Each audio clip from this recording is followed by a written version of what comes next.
4 yang insya Allah nanti akan dipaparkan oleh Ibu Aisyah. Mari kita mulai dengan mengucapkan Assalamualaikum warahmatullahi wabarakatuh. Hamdan wa syukran lillah, amma ba'du. Puja dan puji syukur mari kita panjatkan kehadirat Rabbi. Salawat serta salam mari kita limpahkan kepada junjungan kita, yakni Nabi besar Muhammad Sallallahu Alaihi Wasallam. Tak lupa kepada keluarganya, kepada para sahabatnya, dan kepada kita semua sebagai umatnya. Amin ya rabbal alamin.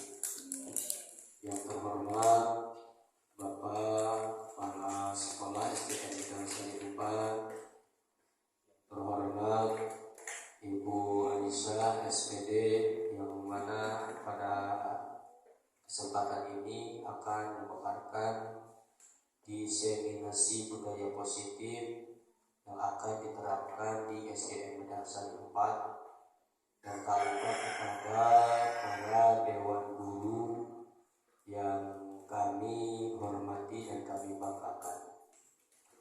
Baiklah, untuk mempersingkat waktu kegiatan ini, mari kita buka bersama-sama dengan mengucapkan basmalah bersama-sama. Bismillahirrahmanirrahim.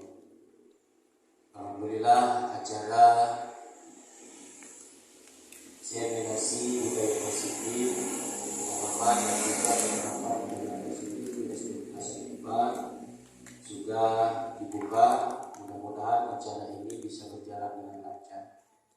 Dan untuk selanjutnya, acara yang kedua, yaitu sebelum pemateri memaparkan apa itu budaya positif, alangkah baiknya kita menyanyikan lagu Indonesia Raya terlebih dahulu. Kepada hadirin yang hadir, dipersilakan untuk berdiri.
Baiklah, untuk selanjutnya yaitu sambutan dari Bapak Kepala Sekolah. Waktu dan tempatnya kami persilakan.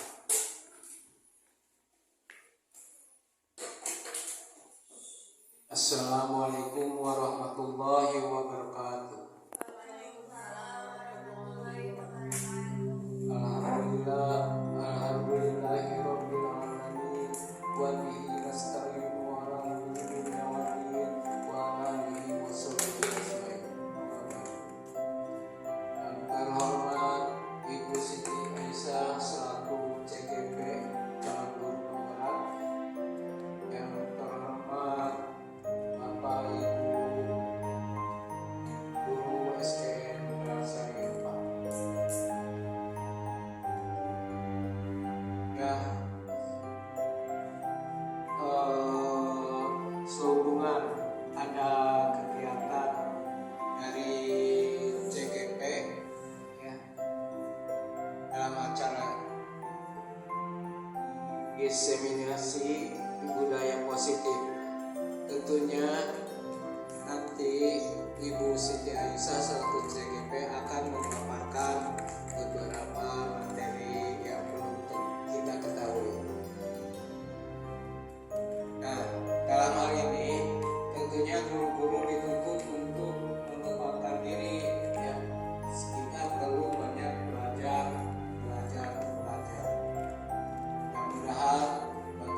saya cukup sekian saja. Wabillahi taufiq wal hidayah. Wassalamualaikum warahmatullahi wabarakatuh.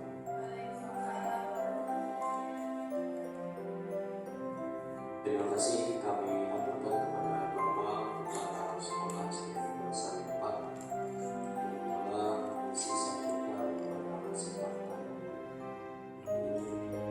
Baiklah, selanjutnya yaitu penyampaian atau pemaparan materi mengenai diseminasi budaya positif di SDN Dasar 4 kepada Ibu Siti Alisa SPD. Waktu dan tempatnya kami persilakan.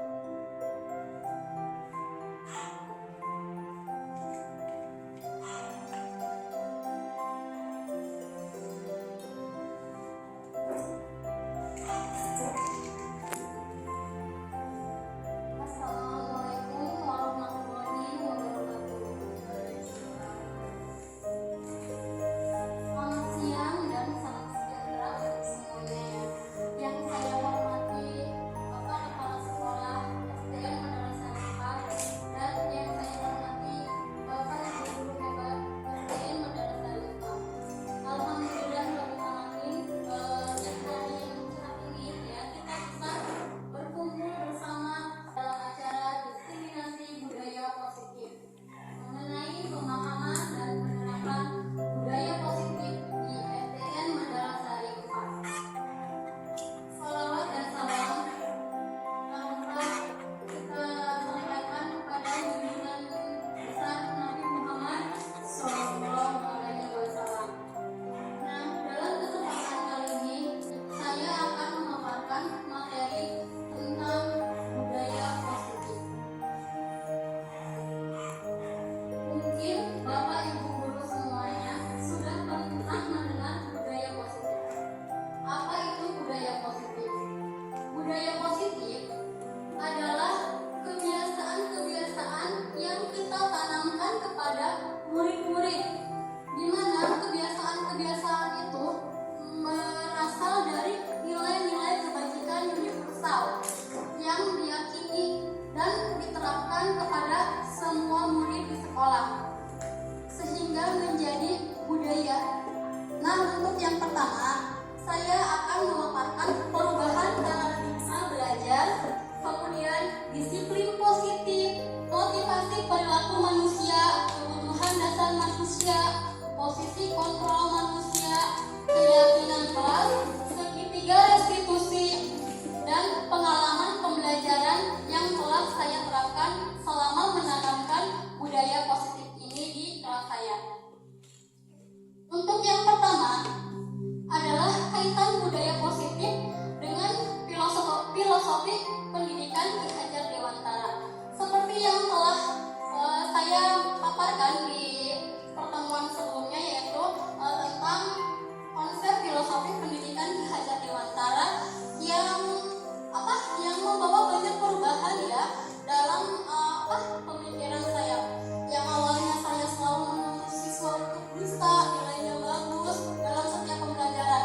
Nah, sesuai dengan filosofi ini, kita itu sebagai guru tugasnya adalah untuk menuntut, karena anak pada dasarnya dari sejak lahir sudah mempunyai dari samar-samar yang harus kita tebalkan sebagai seorang guru, menuntunnya supaya semua potensinya itu dapat dikembangkan melalui pembelajaran di sekolah. Nah, dengan menerapkan budaya positif di sekolah, maka tujuan nasional akan tercapai sesuai pendidikan Ki Hajar Dewantara. Kaitan budaya positif ini dengan visi guru penggerak, seperti yang telah kita bahas sebelumnya, yaitu visi itu adalah harapan, impian, tujuan, cita-cita. Jadi dengan visi ini kita akan mempunyai arahan mau dibawa kemana sekolah kita ini. Nah, budaya positif akan terwujud jika seorang guru penggerak memiliki visi yang disusun melalui prakarsa perubahan sesuai filosofi pendidikan Ki Hajar Dewantara. visi SDN Medalasari 4 yang telah kita sepakati kemarin adalah, masih ingat visi SDN Medalasari 4 kita ini? Ada yang bisa menyebutkan? Ya, Ibu Tin, silahkan ke depan dan menyebutkan visi SD kita. Oh ya udah, langsung aja di sini. Visi SDN Medalasari 4 yaitu terwujudnya peserta didik yang berprestasi, disiplin, kreatif, inovatif, dan berwawasan lingkungan. Iya. Nah, sesuai dengan filosofi pendidikan Ki Hajar Dewantara ini dan profil pelajar Pancasila yang akan membawa perubahan pada sekolah kita ini ya, untuk memudayakan budaya positif agar pembelajaran menjadi aman, nyaman, menyenangkan, dan berpihak kepada murid. Selanjutnya, kaitan budaya positif dengan nilai dan peran guru penggerak. Nah, budaya positif akan terwujud apabila seorang guru memiliki 5 nilai guru penggerak, yaitu berpihak kepada murid, mandiri, kolaboratif, reflektif, inovatif. Selain itu, budaya positif juga akan terwujud apabila seorang guru menjalankan perannya sebagai guru penggerak, yaitu diantaranya adalah menjadi pemimpin dalam pembelajaran, menggerakkan komunitas praktisi, menjadi coach bagi guru lain, menjalin kolaborasi antar guru, dan mewujudkan kepemimpinan murid. Budaya positif memiliki peranan yang penting yang harus dipahami dan diimplementasikan oleh guru di sekolah. Budaya positif ini dapat diterapkan melalui disiplin positif, motivasi perilaku manusia, posisi kontrol, restitusi, kebutuhan dasar manusia, keyakinan sekolah atau kelas, dan segitiga restitusi. Yang pertama adalah disiplin positif. Apa itu disiplin positif? Ada yang tahu? Disiplin positif adalah cara mengontrol diri untuk menguasai diri dalam memilih tindakan dan bertanggung jawab. Disiplin positif dapat membuat murid memahami dan menyadari berdasarkan motivasi internal, bukan motivasi eksternal, bukan berdasarkan hukuman atau pujian atau penghargaan, tapi motivasi yang berasal dari dalam dirinya. Nah, perilaku manusia ini ya, ada 3 perilaku manusia. Yang keduanya termasuk dalam motivasi eksternal dan yang satunya termasuk dalam motivasi internal. Seperti yang kita ketahui, kalau motivasi eksternal itu berasal dari luar, bukan dari dalam hatinya. Masih dipengaruhi oleh lingkungan luar dan kesadaran sendiri seperti motivasi internal. Yang pertama, perilaku manusia itu didasari oleh untuk menghindari ketidaknyamanan atau hukuman. Yang kedua, untuk mendapatkan imbalan atau penghargaan dari orang lain. Dan yang ketiga yaitu untuk menjadi diri mereka sendiri yang mereka inginkan dan menghargai diri mereka dengan nilai-nilai yang mereka percaya. Nah, untuk nomor 1 dan 2 ini ya, termasuk ke dalam motivasi internal. Dan yang ketiga ini termasuk ke dalam motivasi internal. Jadi motivasi yang terbaik yaitu motivasi internal untuk diterapkan ke dalam murid. Yang selanjutnya yaitu kebutuhan dasar manusia. Kebutuhan dasar manusia. Kita sebagai manusia pasti punya kebutuhan ya. Nah, setiap perilaku manusia itu mempunyai tujuan, sama seperti murid. Murid juga melakukan sesuatu itu pasti ada tujuannya. Untuk apa sih? Pasti ada tujuannya. Dan tujuannya itu dilakukan untuk apa? Tentunya untuk memenuhi kebutuhannya. Dari kelima kebutuhan dasar manusia ini, yang pertama adalah bertahan hidup. Yang kedua, kebebasan. Yang ketiga, kesenangan.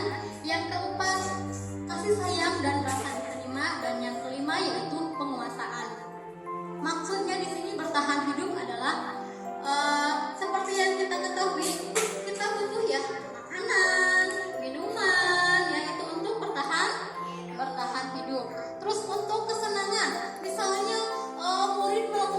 sesuatu, misalkan mengerjai temannya, itu kan untuk mendapatkan kepuasan dalam dirinya.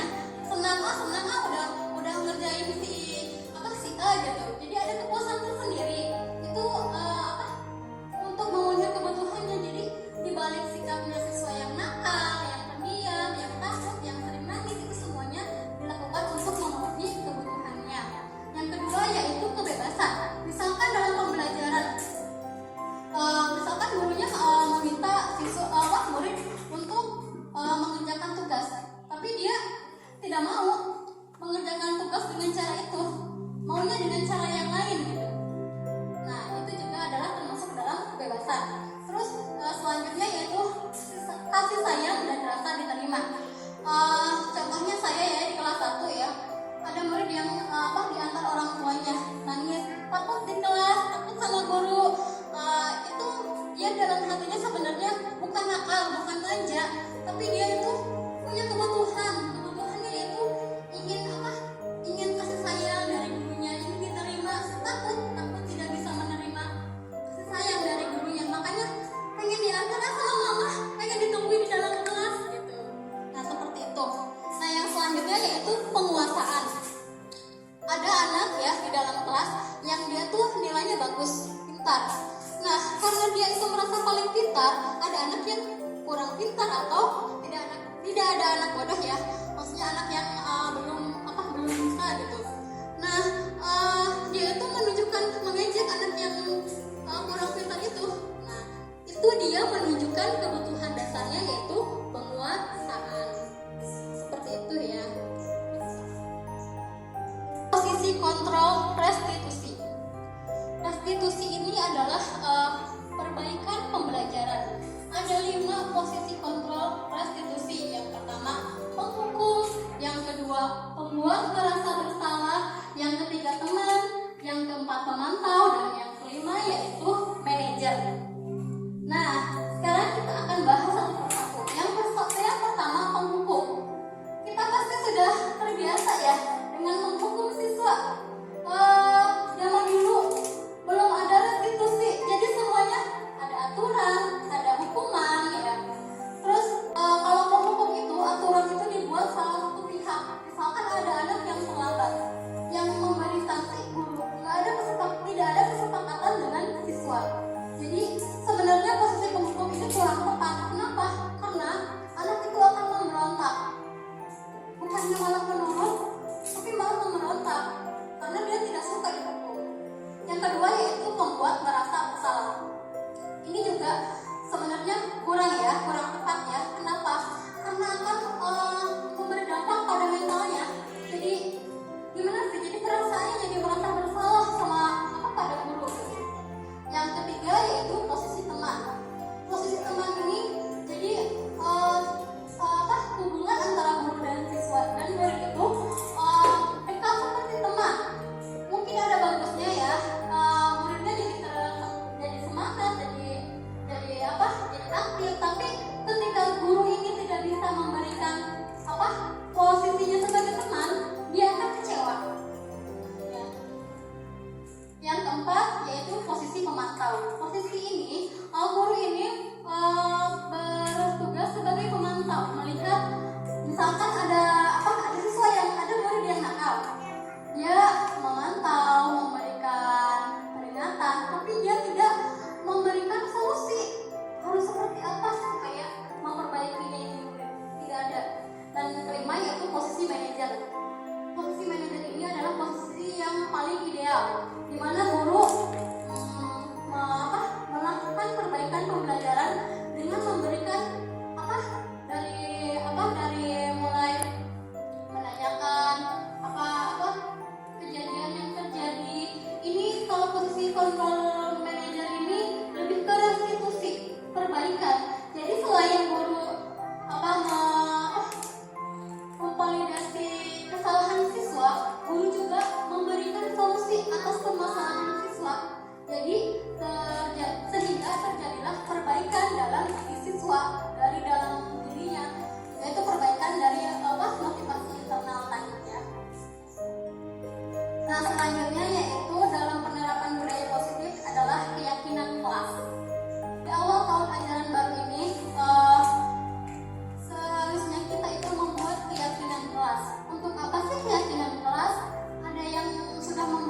kelasnya. Nah, melalui penanaman budaya positif ini, kita bisa membuat keyakinan kelas, di mana tapi kalau dulu bukan keyakinan yang peraturan kelas ya. Sekarang saya mau tanya, kalau keyakinan dan peraturan sama apa tidak? Tidak. Kenapa beda? Apa bedanya?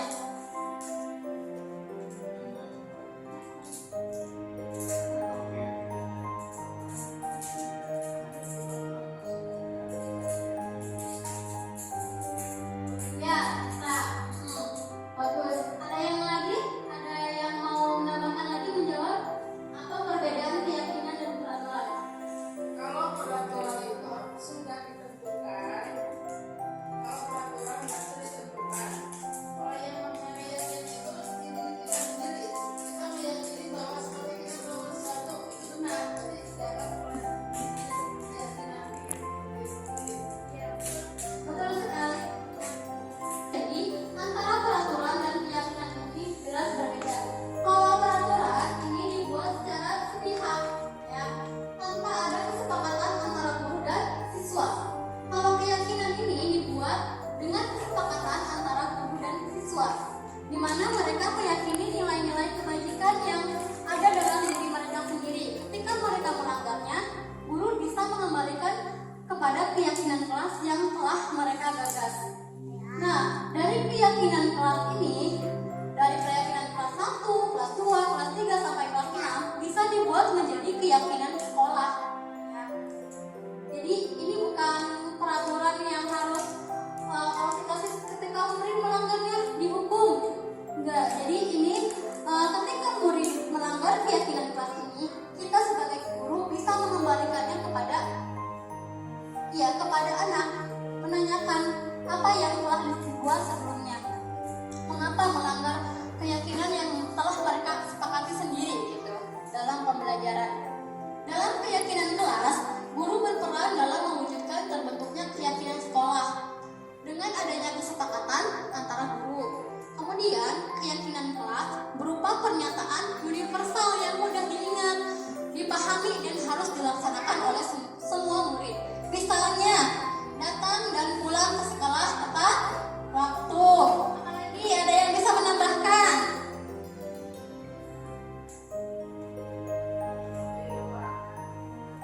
Saya teman. Ya, tidak boleh makan di dalam kelas. Memakai seragam sesuai aturan sekolah.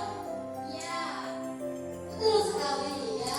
Nah, dari murid ini bisa dibuat suatu keyakinan kelas yang akan dijadikan sebagai keyakinan sekolah. Nah, untuk perlu dipahami dalam membuat keyakinan kelas atau sekolah ini ya, kalimatnya harus kalimat positif. Misalnya seperti ini, dilarang berjalan, dilarang berlarian di dalam kelas. Jadi jangan ada kata dilarang atau jangan makan dalam kelas. Jadi katanya harus berupa kalimat positif. Misalkan orang tua tidak boleh mengantar siswa ke dalam kelas. Kalau ke sekolah tidak boleh diantar Tidak boleh ada kata tidaknya ya. Contohnya misalkan kalau kalimat negatif itu kan ke sekolah tidak boleh memakai sendal.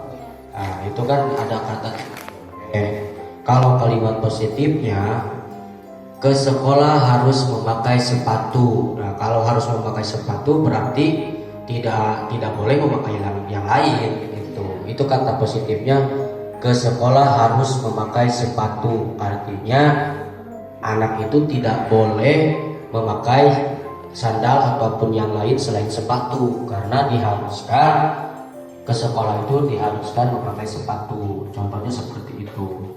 Karena memang kalau tidak, kata tidak itu memang kalimat positif, dan kalaupun itu menggunakan kata tidak, itu harus diakhiri dengan misalkan kamu tidak boleh lari-lari, nanti jatuh. Nah, seperti itu. Jadi akibatnya harus dijelaskan kalau menggunakan kata negatif, mungkin seperti itu.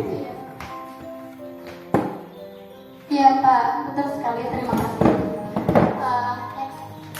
Nah, selanjutnya pemahaman dan penerapan budaya positif yang terakhir yaitu penerapan segitiga restitusi. Restitusi ini adalah perbaikan. Nah, di dalam segitiga restitusi ini, guru berperan sebagai manajer yang seperti yang sudah saya jelaskan dari awal ya. Jadi dalam penerapan segitiga restitusi, posisi guru berperan sebagai manajer dengan menggunakan segitiga restitusi dalam menyelesaikan masalah murid. Nah, ada 3 tahapan dalam melaksanakan segitiga restitusi. Yang pertama yaitu menstabilkan identitas, validasi tindakan yang salah, dan menanyakan keyakinan. Untuk apa sih semuanya ini dilaksanakan? Tujuannya yaitu untuk menciptakan atau menanamkan kemandirian dan untuk menghasilkan murid yang mandiri dan bertanggung jawab. Nah, dari ketiga tahapan tersebut, contohnya ya, dari menstabilkan identitas. Yang pertama, kita jangan langsung bertanya dulu kepada siswa, langsung ke inti permasalahan. Jadi kita stabilkan dulu identitasnya, emosinya gitu ya, dengan menanyakan ya kamu jangan langsung kamu nakal atau gimana, tapi setiap orang pasti pernah melakukan hal yang sama. Ibu juga kalau misalkan jadi kamu, ibu juga bakal melakukan hal yang sama gitu. Itu contohnya kata-kata menstabilkan identitas. Yang kedua yaitu validasi tindakan yang salah. Nah, dalam validasi tindakan yang salah, kita menanyakan kepada siswa, kamu melakukan hal itu pasti punya alasan. Yang lainnya yaitu ibu bangga kamu melakukan hal seperti itu dan tidak melakukan hal yang lebih buruk dari itu. Nah, itu contoh dari kata-kata validasi tindakan yang salah. Yang terakhir yaitu menanyakan keyakinan kelas. Jadi kita kembalikan lagi murid itu kepada keyakinan kelas yang sudah dibuat sebelumnya. Iya. Jadi keyakinan kelas apa sih yang sudah kamu langgar? Keyakinan kelas apa? Keyakinan kelas apa yang sudah kamu langgar? Terus kamu ingin menjadi seorang apa? Jadi dikembalikan lagi. Jadi dari siswa kembali lagi kepada, dari murid kembali lagi kepada murid, seperti itu. Nah, selanjutnya untuk slide yang terakhir yaitu ada video supaya lebih memahami ya. Ya, Ibu dan Bapak guru hebat. Dalam penerapan disiplin positif, program yang dikembangkan adalah 5 posisi kontrol. 5 posisi kontrol dalam restitusi adalah proses perjalanan seorang pendidik agar dapat mengenali dirinya. Pada video kali ini, kita akan membahas tentang 5 posisi kontrol yang dikembangkan oleh Diane Dawson dan contoh penerapannya.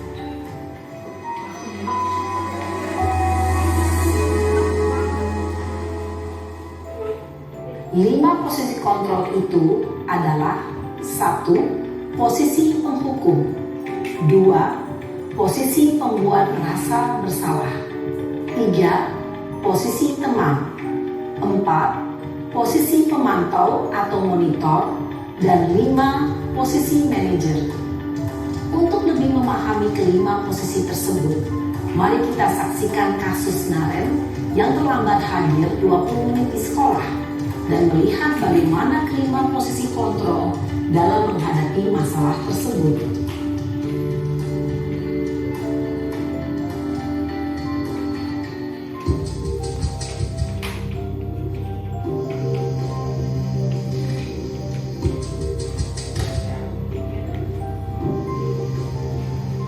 Naren,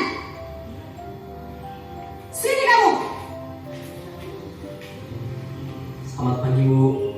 Selalu terlambat. Kamu deh, pasti terlambat. Maaf Bu, saya Apa? Apa coba? Alasan kamu apa lagi? Kapan sih kamu tidak terlambat? Malas sekali ya kamu jadi anak. saya Dasar pemalas. Gak kapok-kapok sih kamu. Sudah berapa kali terlambat? Sana, kamu keliling lapangan basket 2 kali. kenapa saya harus keliling lapangan basket Bu? Kenapa? Kamu melawan ibu. Berani-beraninya jawab. Sudah terlambat, masih berani jawab pula. Sekarang, keliling lapangan basket 5 kali sekalian. Biar kapok. Cepat. Pergi sana ke lapangan basket. Posisi penghukum biasanya berbicara dengan nada tinggi, menghardik, menunjuk-nunjuk, menyakiti, dan menyindir. Hukuman bisa berupa fisik maupun psikis. Ibu dan bapak guru hebat. Dampak yang terjadi pada murid ketika guru berada pada posisi penghukum adalah murid cenderung akan memberontak, bahkan menyimpan dendam.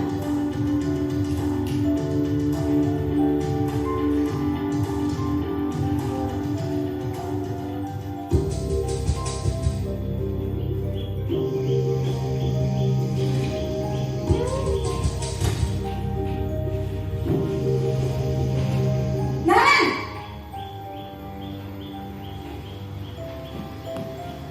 Selamat pagi Bu. Naren. Kamu kenapa terlambat lagi? Ibu susah ya? Kalau kamu terlambat lagi, nanti ibu yang ditegur bapak kepala sekolah, nak. Disangka ibu tidak bisa membina kamu. Duh, gimana ini? Maaf Bu. Duh, Gusti Naren. Kamu suka ya kalau ibu ditegur bapak kepala sekolah? Terus, sekarang ibu harus tulis apa ini di buku absen? Ini kamu sudah sering terlambat loh. Ibu harus apa coba? Maaf Bu. Maaf sekali. Ya sudah, lain kali jangan bikin ibu susah lagi ya nak ya. Ibu tidak akan kuat lagi kalau kamu begini terus. Bisa jantungan kalau ibu tegur bapak kepala sekolah. Sana cepat ke kelas. Maaf ya Bu. Maaf sekali. Posisi membuat rasa bersalah berbicara dengan nada tenang, cenderung lembut, namun kata-kata yang diutarakan membuat murid merasa menjadi orang yang gagal, memandang buruk dirinya sendiri, merasa tidak berharga, dan tidak sanggup membahagiakan orang lain. Ketika guru mengambil posisi membuat rasa bersalah, murid akan menganggap dirinya yang bersalah dan ia akan menyimpan emosi negatif tersebut di dalam dirinya.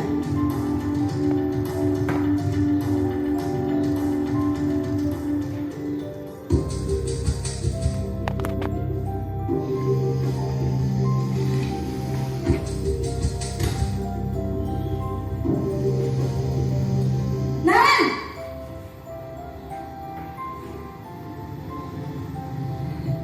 Selamat pagi Bu.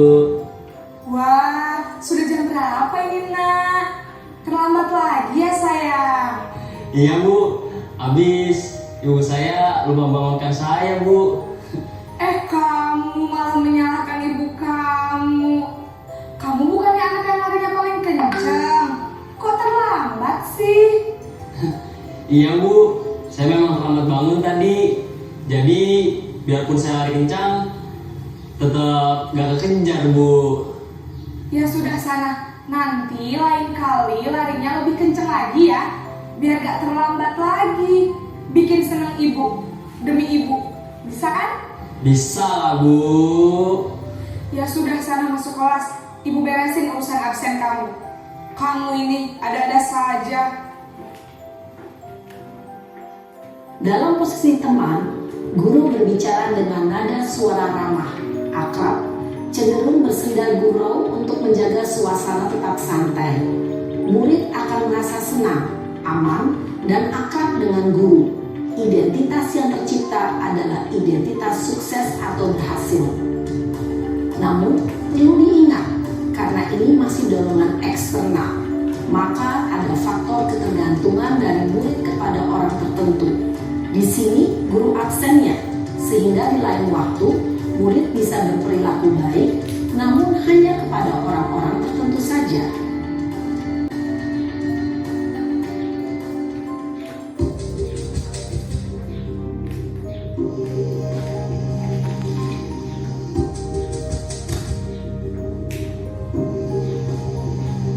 Naren,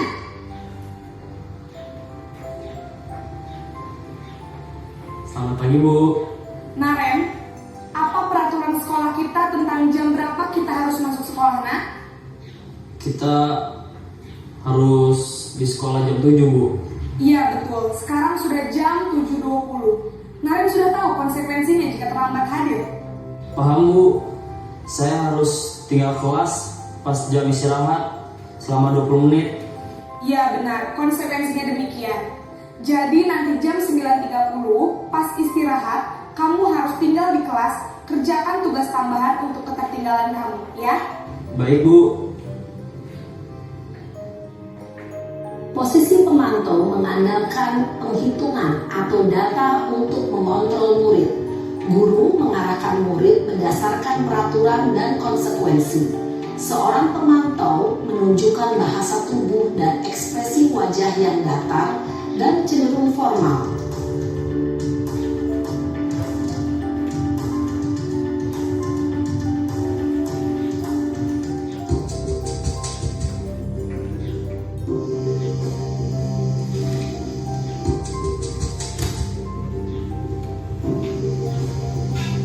Naren!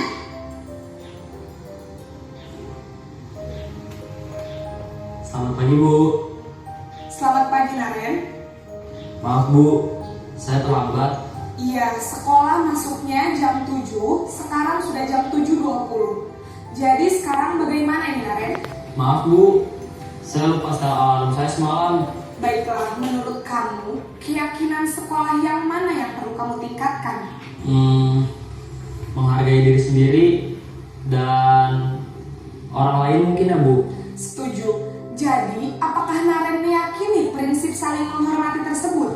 Iya, Bu. Saya meyakininya. Apakah Naren bersedia memperbaiki masalah keterlambatan ini? Bersedia, Bu. Bagaimana kamu akan perbaiki masalah keterlambatan ini? Saya akan coba untuk tidak lupa menyetel alarm saya, Bu. Baik, kalau Naren lupa menyetel alarm di rumah, ada orang yang kira-kira bisa bantu mengingatkan tidak? Ada, Bu. Kakak saya, Kak Emma. Ada lagi selain Kak Emma? Selain Kak Emma, ada ibu saya. Baik, jadi yang mengingatkan Naren adalah Kak Emma dan ibu kamu ya? Kira-kira akan mulai setel alarm kapan nih, Naren? Setelah pulang sekolah, akan segera saya lakukan. Baik, jadi Naren akan setel alarm untuk bangun besok pagi dan akan diingatkan oleh kakak dan ibunda Naren ya. Ada lagi yang mungkin perlu dilakukan, Naren, agar tidak terlambat bangun lagi? Tidak ada, Bu. Baik, Naren, terima kasih untuk kerjasama kamu. Sekarang kamu perlu kembali ke kelas untuk belajar. Baik, Bu. Terima kasih. Posisi manajer adalah posisi kontrol yang disarankan untuk membimbing murid memiliki sikap disiplin yang positif, yaitu murid yang mandiri, bertanggung jawab, dan dapat memecahkan masalah. Tujuan dari posisi ini adalah agar murid dapat berefleksi atas tindakannya. Guru akan dengan tulus memberikan pertanyaan-pertanyaan bermakna, sehingga membuat murid dapat belajar dari kesalahannya dan mencari sebuah solusi untuk menyelesaikannya. Demikianlah pemaparan materi diseminasi budaya positif tentang penerapan dan pemahaman serta implementasinya dalam pembelajaran di sekolah. Semoga materi ini bermanfaat dan membawa ide atau gagasan kita sebagai guru untuk dapat menerapkannya di sekolah kita ini. Terima kasih atas perhatiannya, terima kasih atas waktunya Bapak Ibu guru hebat yang telah menyediakan kesempatan kepada saya untuk dapat berdiri di sini memaparkan materi budaya positif. Terima kasih. Assalamualaikum warahmatullahi wabarakatuh.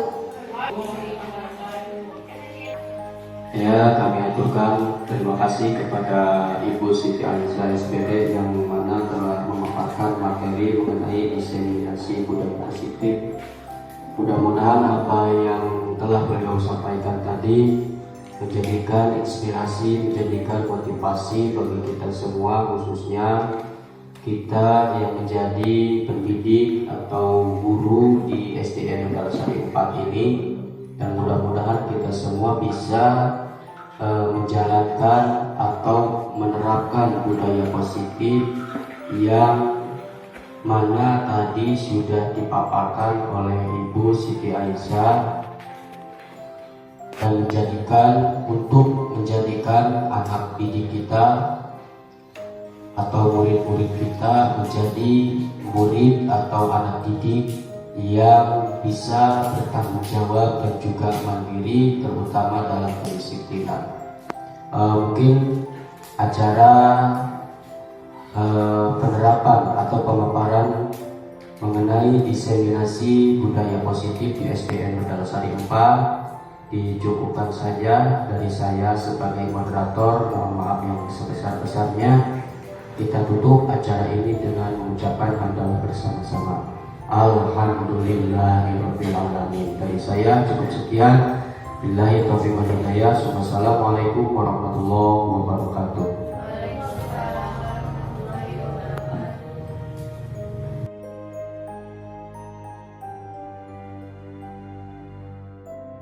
Kita akan membuat keyakinan kelak nanti ketika ada yang melanggar, harus kita punya keyakinan nih yang harus ditaati, ya nggak? Ya nggak? Misalnya apa Bu? Misalnya tidak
bisa ketiduran? Ngantuk. Kenapa bisa ngantuk? Emang semalam Kansa tidur jam berapa? Jam 10. Ngapain aja? Apa? Main HP? Main HP masih kecil. Main HP masih kecil? Bukan Kansa aja yang tidak mengerjakan PR. Teman-teman yang lain juga sama ya? Pernah ya nggak mengerjakan PR ya? Pernah ya? Pernah nggak? Pernah. Ibu juga waktu sekolah dulu pernah nggak ngerjain PR. Perbuatan Kansa ini sama nggak sama keyakinan kelas yang sudah dibuat tadi? Sama nggak? Sama. Melanggar tidak? Melanggar. Melanggar, pinter. Nah, terus gimana Kansa memperbaikinya? Jadi apa? Kansa tidurnya lebih sore. Kakinya sayang, kakinya. Supaya apa? Supaya nggak ngantuk, supaya nggak kesiangan, supaya PR-nya nggak lupa dikerjakan. Iya. Mulai kapan Kansa mau tidur lebih awal? Mulai kapan? Mulai hari ini? Mulai hari ini Kansa tidur lebih awal malamnya ya. Terus mengerjakan PR ya. Ya? Setuju? Iya, bagus.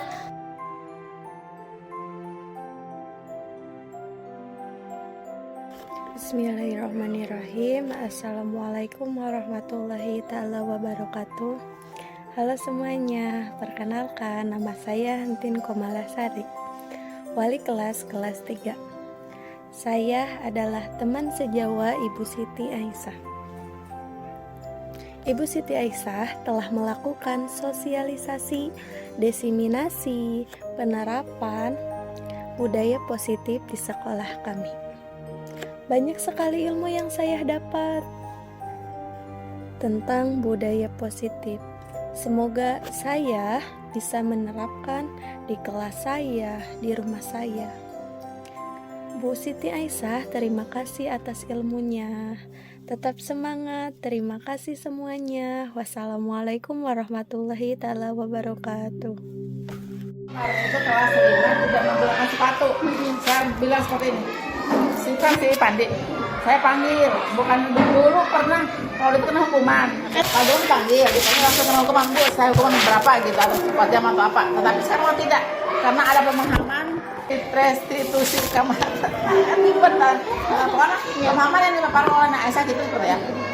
Yang dipaparkan oleh Aisyah kemarin, saya dapat mengembangkan dari segi emosi saya, karena kalau dulu anak tidak menggunakan sepatu ataupun tidak pakaian lengkap waktu olahraga, anak tersebut harus dihukum. Tetapi sekarang anak dipanggil, saya seperti ini ngomongnya, Pandi, kenapa kamu tidak pakai? Biasanya kalau pakai olahraga seperti apa? Baru pakai sepatu, pakai baju olahraga, dan juga menggunakan sepatu. Berarti kamu sekarang tidak pakai sepatu. Bagaimana?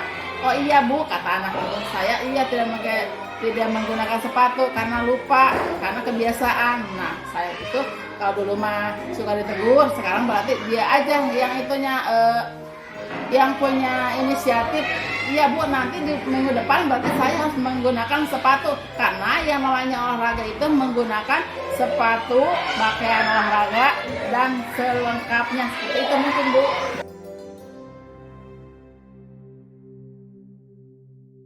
Apa perasaan kalian setelah membuat keyakinan kelas ini?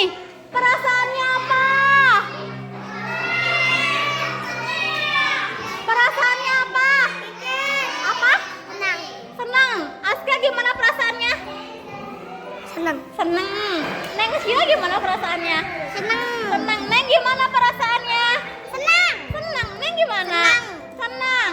Damar gimana perasaannya? Senang. Senang. Olid? Senang. Senang, semuanya senang. Neng senang gak? Senang. Senang gak? Senang. Neng gimana perasaannya? Iya, pintar, senang semuanya.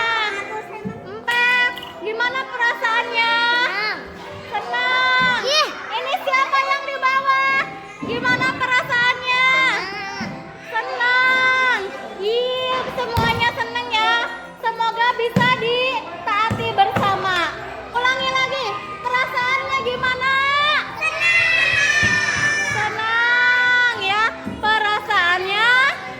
tenang.